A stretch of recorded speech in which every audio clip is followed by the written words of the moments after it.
né? Para ser líder tem que ser servo, porque Jesus é que ensinou que o maior é aquele que serve. Então essa resposta é bem sucinta, bem simples. O maior é o servo. É importante que ele seja um servo, porque ele sendo servo, ele vai fazer outros servos.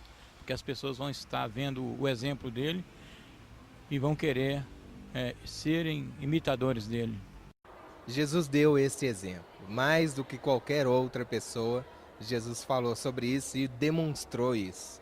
Quando Paulo ensinou que ele abriu mão de todas as coisas e aprendeu a servir. E ele ensinou, né, isso quando ele deu a sua própria vida em favor de nós. Uma das qualidades que é muito importante a gente observar num líder é aquele que está pronto a servir e que saiba os limites também para servir.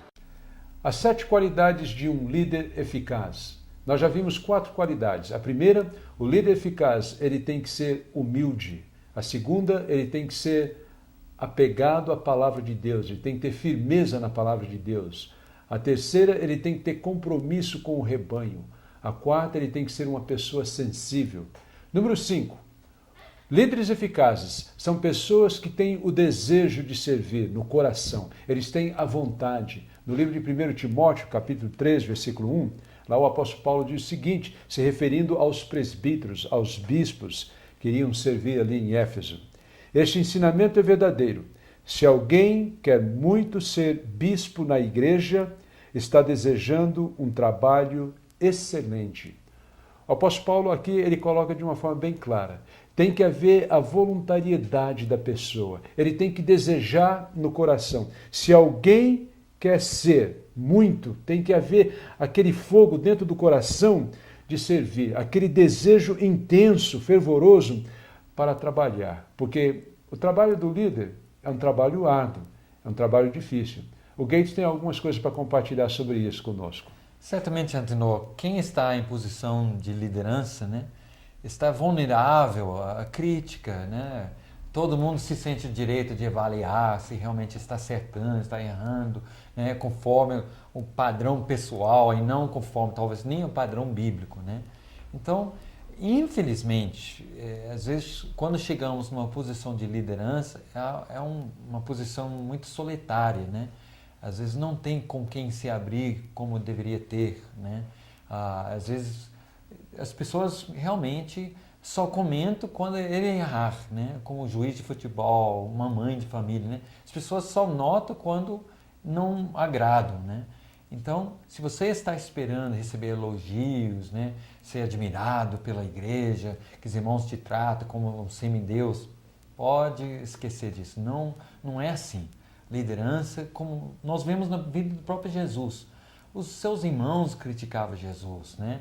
As lideranças religiosas criticavam Jesus. Pessoas querendo pegar ele em contradição, de qualquer jeito atacar Jesus. Ele fazia milagres, em vez de agradecer, né? Ia lá para o seu caminho, esqueceram de voltar, né? Os leprosos, os 9 leprosos foram curados e nem lembravam mais de Jesus.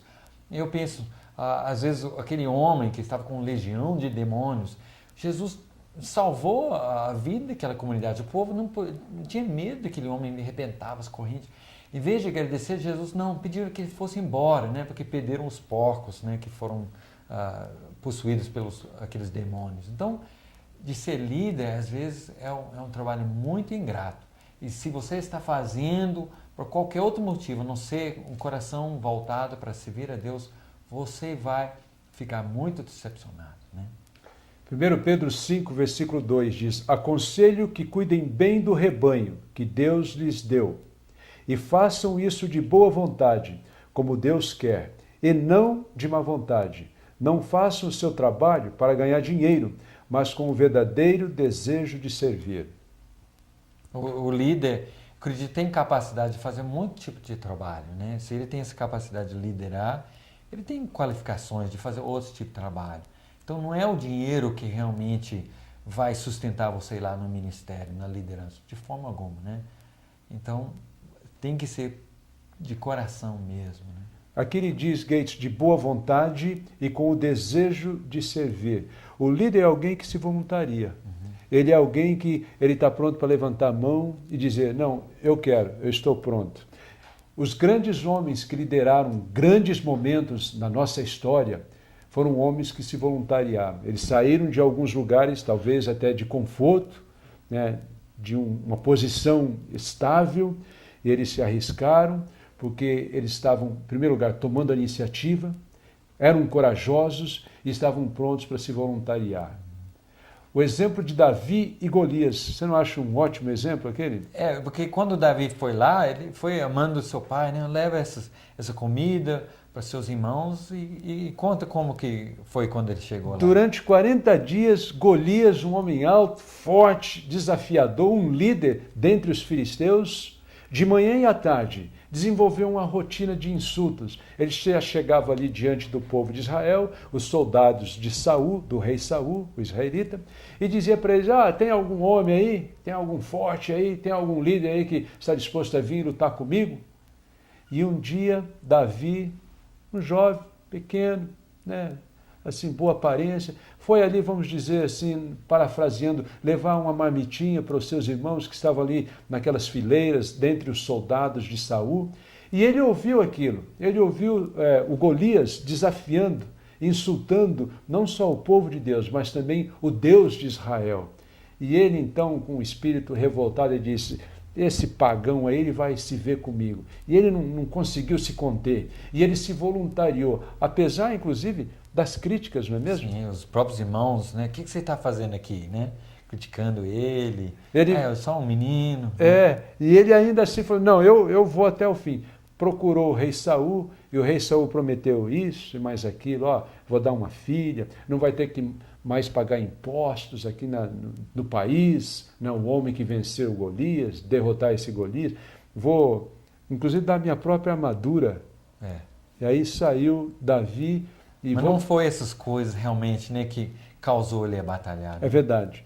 Foi o coração dele. Ele tinha um coração voltado para Deus, a confiança em Deus, queria servir a Deus, o desejo, não por ganância, não por dinheiro, não porque ele não teria que mais pagar impostos, não porque ele teria uma moça, a filha do rei, como dote, né, por causa da derrota que ele colocaria sobre aquele filisteu, mas foi o coração dele. Ele sai, ele voluntariamente, né, tem um encontro com aquele homem, derrota o gigante. E sabe uma coisa? Líderes vão ter que enfrentar gigantes. Sim. Gigantes vêm em todas as formas, às vezes forma financeira, dificuldade financeira, às vezes vem a crítica dos liderados, vem as tentações, né, que um líder tem que enfrentar. E às vezes sozinho, lá no recôndito no coração dele, ninguém sabe. Né? Ele está enfrentando dificuldades, tentações, provações, e ainda assim ele se voluntaria, porque ele sabe que a recompensa está guardada para ele.